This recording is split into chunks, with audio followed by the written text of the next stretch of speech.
I think many of you know that before I became governor, and as was mentioned in the introduction, I was in business for about a quarter century. And one adage that I've learned about managing is this, that know what you don't know. Know what you don't know. And be willing to ask for help from people who are smarter than you are. And that's why about 6 years ago, I hired Jerry Costello as director of the Department of Agriculture. Jerry served as state representative, and then he resigned to join my administration. And for me, hiring the best has been vital, truly, to whatever success that I've had, and Jerry is the very definition of that. Yeah, thank you, Jerry.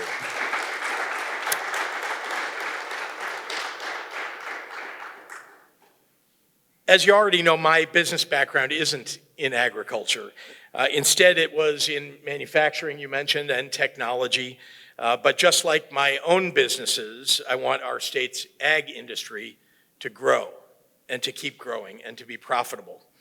And whether we're talking about soybeans or corn or wheat or cattle or pork or dairy or so many others, Illinois farmers and processors have made our state among the biggest food producers in the entire nation.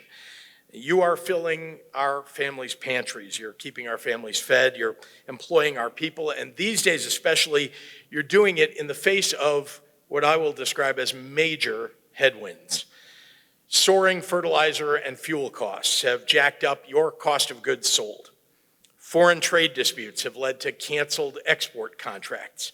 Natural disasters are ripping through our farms and fields. Crop prices have dropped substantially, and without a farm bill, without FEMA dollars or a cessation of international hostilities, a divided Washington is hanging our farm communities out to dry. Right now, there are two wars that are throwing our ag sector into chaos, and that, of course, is the war in Iran and the trade war. Let's start with Iran. The closing of the Strait of Hormuz has ongoing hostilities across the Middle East have sent input prices through the roof. Urea is up 50%. Ammonia and diammonium phosphate are up 20% each. Diesel, of course, has soared 35 to 50%. Strangely, even though everyone else is suffering from all of this, the big oil companies announced that they're raking in record profits. That's war profiteering, if you ask me, and it's got to stop. President Trump the other day said that big oil should give some of that back to the public. Well, take note of what I'm about to say. I agree with President Trump. That's why last week I called on the CEOs of the 7 biggest large oil companies in the world to return windfall profits to the people of Illinois. When American soldiers are sacrificing their lives and our farmers are tightening their belts, oil company executives and their shareholders ought to stop price gouging. And then there are the trade wars, of course, with China and Mexico and Canada and the European Union and the UK and Brazil, and well, the list goes on.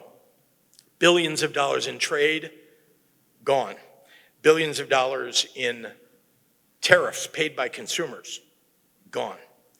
Much of it taken out of the pockets of American farmers and our rural communities. What's infuriating is that international trade relationships take years to build, hard work to maintain, and an instant to fall apart. And the government didn't build those relationships for you. You built those relationships. And then with one swipe of a pen, well, so many of those contracts just dissolved overnight. And Congress, honestly, has done almost nothing to stop it. The impacts of it, as you all are experiencing, are devastating. 3 years in a row of increasing farm bankruptcies across the entire nation, and the trend isn't any better in Illinois. Like I said earlier, agriculture drives an enormous part of Illinois' economy. We've got to do all that we can to weather the storm and get Washington to take a different course. But to be clear, state government can't do a lot about stopping a hot war in Iran or trade wars with the rest of the world. What we can do is help our farmers with things like promoting new ag trade, fixing rural roads and bridges and river ports, expanding agricultural education, attracting more food processors, investing in our rural communities, and making it easier to do business in Illinois. So in 2019, and then again in 2022, I worked with the ag associations to secure multi-year commitments from Taiwan to purchase nearly $5 billion in corn and soybeans. And when tariffs hit farmers last year, I declared an agricultural trade crisis, which directed our state government agencies to promote domestic markets for agricultural commodities, which has already resulted in new and expanding contracts to do business with other states. My executive order also expanded health care for rural families. I also have traveled to meet and work with our trade partners in Canada and Mexico and Europe and Asia and beyond to keep our economic ties strong and to secure deals to get other countries to buy agricultural goods from Illinois. Just days after the US tariffs were implemented last year, you remember that? What was it, Liberty Day? What did he call it? I held an agricultural roundtable in Mexico City with Mexican and Illinois agriculture leaders, and we signed an MOU with Mexico to expand trade. And just last week, after a meeting in my office that included the Illinois Soybean Association, I signed an agreement with the Indonesian government that is likely to result in hundreds of millions of dollars more in soybean sales from Illinois farmers. The health and stability of the agriculture industry has been a major priority of my administration. That's why I reduced red tape, expanded the number of meat and poultry inspectors, hired more field veterinarians to prevent disease outbreaks. Honestly, it's unacceptable to see diseases that we thought had been eradicated threatening your fields and your livestock. From the very beginning, I've focused on new markets for our agricultural goods, because if we're going to grow, that's the best way to do it. Working with other Midwestern governors, I called on both the Biden and Trump administrations to lower the cost of gas by allowing higher ethanol blends like E15 year-round.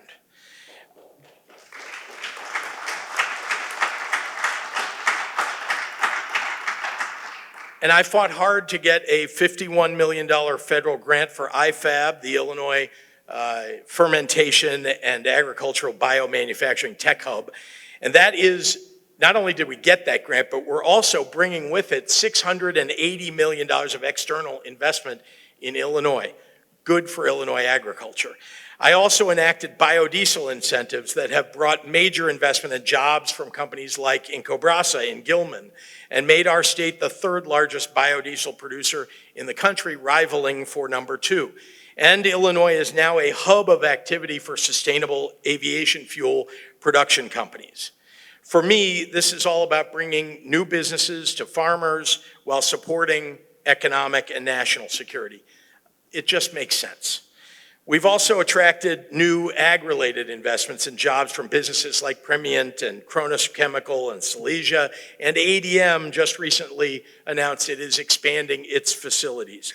There was a time not long ago when these investments would have been made somewhere else, not in Illinois.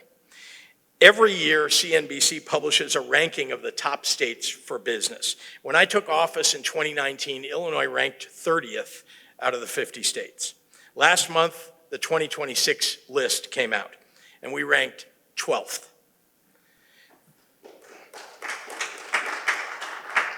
Then Site Selection magazine ranked the top states for corporate expansions and incoming relocations, and Illinois now ranks second in the nation, second. Agriculture-related companies have been integral to that success. So with a focus on the future, as the median age of farmers has steadily climbed, we've made historic investments in the next generation. Since 2022, the state of Illinois has paid the dues for every high school student taking an agricultural education class to be an FFA member. Every student wants to be an FFA member, gets it for free. And that's increased the number of FFA members from 23,000 to 41,000. Anyone who wants to see those kids in action is welcome to join me at the Sale of Champions at the State Fair later this month. Also, after decades, truly decades of neglect, we've been able to make major investments in improving the state fairgrounds in both Springfield and in Du Quoin, because you deserve a worthy venue to put your ag and livestock on display. Look, I want to make a point here. And the point is that my administration has worked hard to help our farmers overcome the challenges of this moment. And I won't ever stop advocating for you. I also know that one of the most important things that our state can do is to stabilize our state finances and invest in the things that help your businesses and your families thrive. That's what we ought to be focusing on. So when I became governor in 2019, maybe some of you remember, our state had gone 2 years without a budget. Years of dysfunction and fiscal mismanagement led to 20 straight credit downgrades in a row over 25 years. In a row, not one up, 20 down. A $3 billion structural deficit. So when people said it was a balanced budget, it wasn't. And then every Illinoisan, as you know, was paying the price. We had a massively underfunded, and still have a massively underfunded, pension system. But the state was on the verge of insolvency. There were people in the business community who came up to me as I was running saying, you don't want to be governor because you're going to have to go declare bankruptcy, get Congress to help the state declare bankruptcy. Not particularly encouraging if you're running for office, I might add. But it did seem like a problem that was insurmountable. So I first had to right the fiscal ship and prove to investors and to business owners that the state of Illinois could govern itself properly. And we're doing just that. Since I took office, I've balanced the budget 8 straight years in a row, and Moody's, S&P, and Fitch started giving us credit upgrades. Didn't just start, we've now gotten 10 credit upgrades in a row, and we expect more. Our state pension funded ratio, this is important, has increased from about 39% when I took office to 50%. Are we celebrating? No, but it's progress. I also consolidated 649 small downstate fire and police pension funds, which has alleviated some of the upward pressure on local property taxes. If we hadn't done that, we'd be earning about 2% less every year, as we had been for 75 years in the past. 2% less than what other pension systems across America were earning. That hurts our pension system and hurts our local property taxes. So after decades of negative cash flow in this state, Illinois has now had 4 years in a row of positive cash flow. Among other things, that has meant that our ag programs and our rural development initiatives are fully funded. Our distributions to local governments are higher, despite what some people want to tell you, much higher than they were before. And our state's borrowing costs have been reduced by hundreds of millions of dollars because we have better credit ratings. At the same time, I enacted the Rebuild Illinois Infrastructure Plan, dedicating hundreds of millions of dollars to modernizing downstate airports and river ports like the Heart of Illinois Regional Port and the Central Illinois Regional Airport, and billions of dollars in downstate roads and bridges.